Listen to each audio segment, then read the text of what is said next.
नमस्कार, मैं हूं आपके साथ मयंक। तो देखिए जिस तरह से कल कतर पर हमला हुआ इसराइल के द्वारा और जिस तरह से धमाके हुए कतर में, उसके बाद सोशल मीडिया में एक सवाल बहुत ज़्यादा तेज़ी से वायरल हो रहा है और पूछा जा रहा है कि क्या अमेरिका ने कतर के मुद्दे पर अरब देशों को धोखा दिया? क्या अमेरिका ने कतर को धोखा दिया है, कतर के साथ विश्वासघात किया है? क्या अमेरिका को पता था कि इजराइल कतर में हमला करने जा रहा है और जानबूझ के अमेरिका ने जो है इसकी जानकारी जो है वो कतर को नहीं दी? ये वो सवाल है जो कि सोशल मीडिया में चर्चा का और डिबेट का मुद्दा बने हुए हैं। देखिए, हम आपको पूरी घटनाक्रम बताते हैं कि कल जब कतर में हमला हुआ, उसके चंद मिनटों के अंदर किस तरह से डेवलपमेंट हुए, ये बहुत इंटरेस्टिंग है। और साथ ही ये भी बड़ा सवाल है कि जिस तरह से ईरान की तरफ से अली खामेनी साहब की तरफ से जो बात अमेरिका को लेकर कही गई थी, अरब देशों को जो वार्निंग दी गई थी, क्या वो सही साबित हो रही है? देखिए, कल जब खबर आई कि कतर में जो है वो धमाके हुए हैं और इसराइल की तरफ से एयर स्ट्राइक हुई है, उसके बाद ये खबर आई कि क्या अमेरिका ने जो है वो कतर को जानकारी दी थी इस बारे में। ट्रंप ने कहा उन्होंने हमले का आदेश नहीं दिया था। इस हमले के बाद डोनाल्ड ट्रंप की तरफ से, व्हाइट हाउस की तरफ से जो बयान आया, ट्रंप ने कहा उन्होंने हमले का आदेश नहीं दिया था, लेकिन उनके सलाहकार ने कतर को आगाह किया था। ये स्टीव विटकॉफ की बात कर रहे हैं। लेकिन कतर ने अमेरिका के इस दावे को खारिज कर दिया है। देखिए, कतर के विदेश मंत्रालय के जो प्रवक्ता है माजेद अल अंसारी ने कहा कि कतर को सूचना देने का दावा गलत है। फोन तब आया जब कतर में धमाके शुरू हो गए थे। स्टीव विटकॉफ का जब फोन आया कतर में कि इजराइल स्ट्राइक कर सकता है आपको, उस समय ऑलरेडी कतर में धमाके होने शुरू हो गए थे। जब हमला हो चुका था, उसके चंद मिनटों बाद अमेरिका की तरफ से, स्टीव विटकॉफ की तरफ से कतर को यह चेतावनी जारी की गई। देखिए, कतर की तरफ से कहा गया, the statements begin circulating about Qatar being informed of the attack in the advance are baseless. The call for a US official came during the sound of the explosions caused by the Israeli attack in Doha.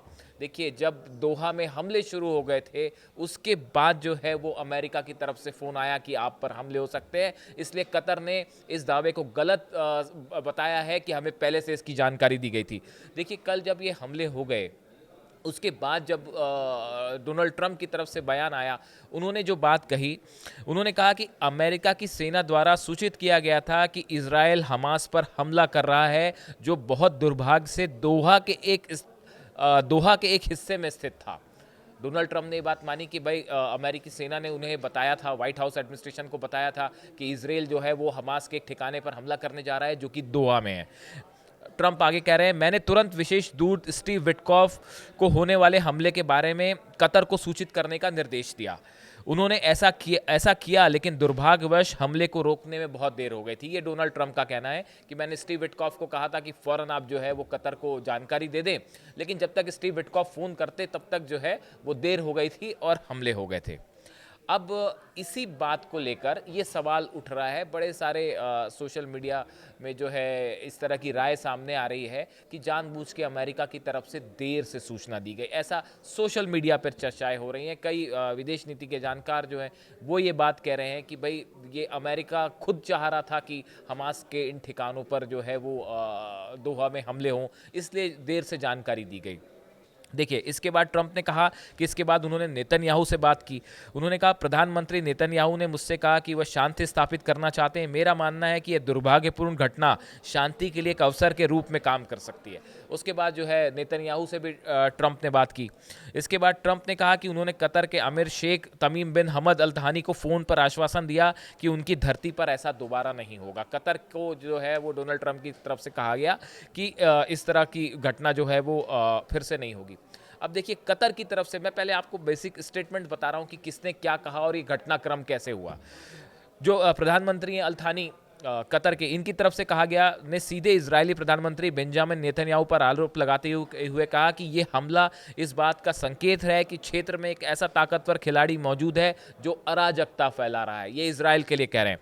Netanyahu पूरे क्षेत्र को अपूर्णीय टकराव की ओर धकेल रहे हैं, एक बड़ी जंग की तरफ, एक बड़े टकराव की तरफ जो है वो पूरे मिडिल ईस्ट को धकेल रहे हैं, ऐसा कतर का कहना है। उन्होंने इसे अंतर्राष्ट्रीय कानून और नैतिक मूल्य दोनों के खिलाफ बताते हुए विश्वासघात करार दिया है, एक धोखा करार दिया है और जोर दिया कि कतर अब भी शांति स्थापना करने की प्रक्रिया में जुटा रहेगा। देखिए, जिन लोगों पर ये हमले हुए, ऐसा बताया जा रहा है कि ये वो लोग थे दोहा में जो कि पीस टॉक से जुड़े हुए थे। हमास के साथ जो सीज फायर होना है उसको लेकर चर्चाएं हो रही थी, उससे जुड़े ये लोग थे जिनके ऊपर हमला किया गया। जबकि हम इसराइल का कहना है कि ये हमास के लिए काम करने वाले लोग थे, और जो जेरूसलम में हमला हुआ या फिर इसराइल के जो सैनिकों पर हमला हुआ गाजा सिटी में और कई सारे इसराइली सोल्जर्स मारे गए, ये इसके लिए जिम्मेदार थे, इसलिए हमने इन्हें निशाना बनाया। लेकिन ये कहा जा रहा है कि ये वो लोग थे, अब कतर ने भी ये बात मानी है कि ये वो लोग थे जिन पे हमला किया जो पीस टॉक से जुड़े हुए थे। हमने पिछले वीडियो में इसका विस्तार से जिक्र भी किया कि इन्हें क्यों निशाना बनाया गया।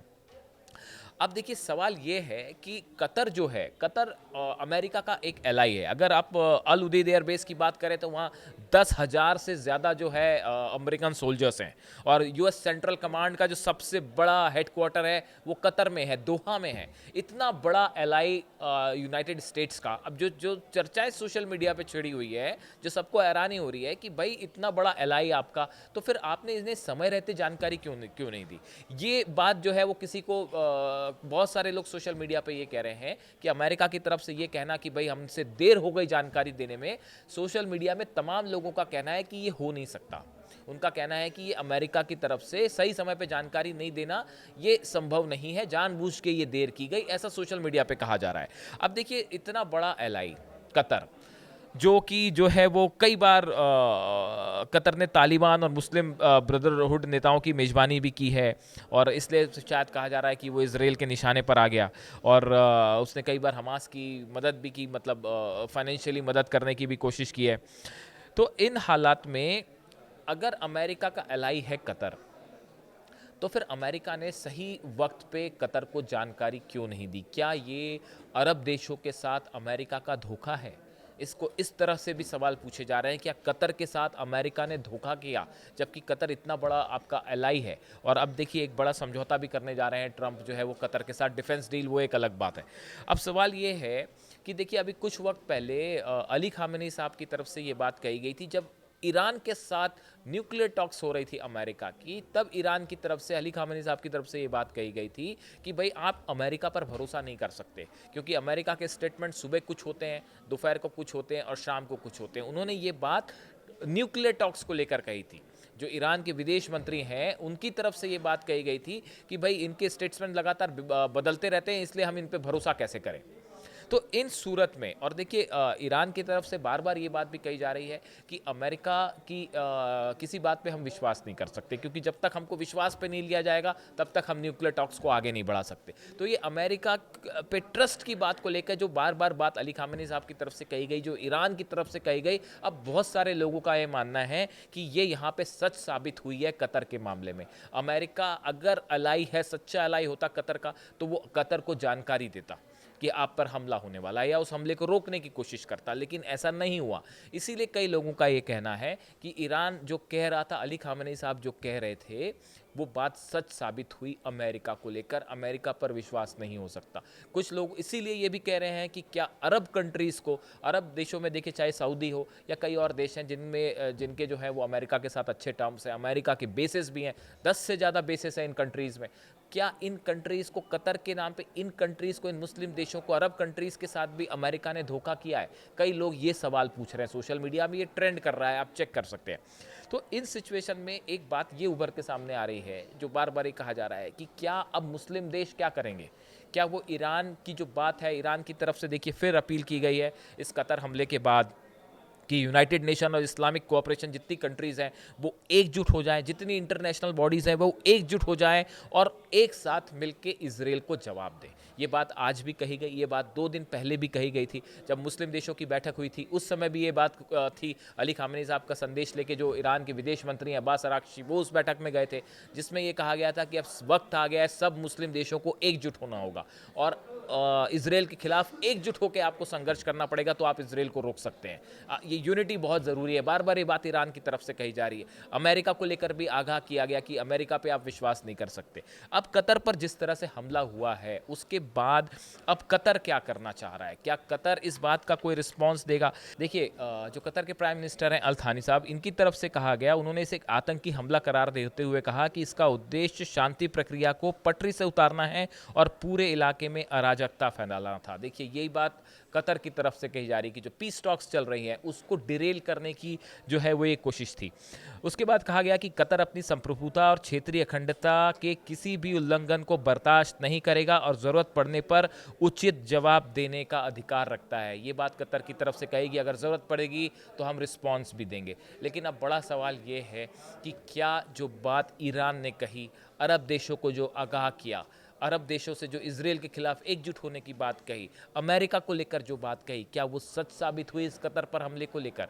अब इससे जुड़े जो भी डेवलपमेंट हैं वो अगले 1-2 दिन में सामने आएंगे कि कतर की तरफ से क्या रिस्पॉन्स होता है। मुस्लिम देश जो हैं वो इसकी आलोचना तो कर रहे हैं, लेकिन ये आलोचना किस हद तक जाएगी? और ईरान ने जो है वो खुल के जो है वो इस मामले में इजराइल की मजम्मत की है। इस सिचुएशन में अब अगला कदम ईरान का क्या होगा? और गज़ा को लेकर अगले 48 घंटे बेहद अहम है। गज़ा में सिटी के अंदर एंटर करने के लिए तैयार हैं इजरायली फोर्सेस। क्या ऐसी सूरत में क्या ईरान वर्सेस इजराइल जंग के हालात एक बार फिर बनेंगे? इससे जुड़ा जो भी डेवलपमेंट होगा वो हम आप तक पहुंचाएंगे। Thank you so much.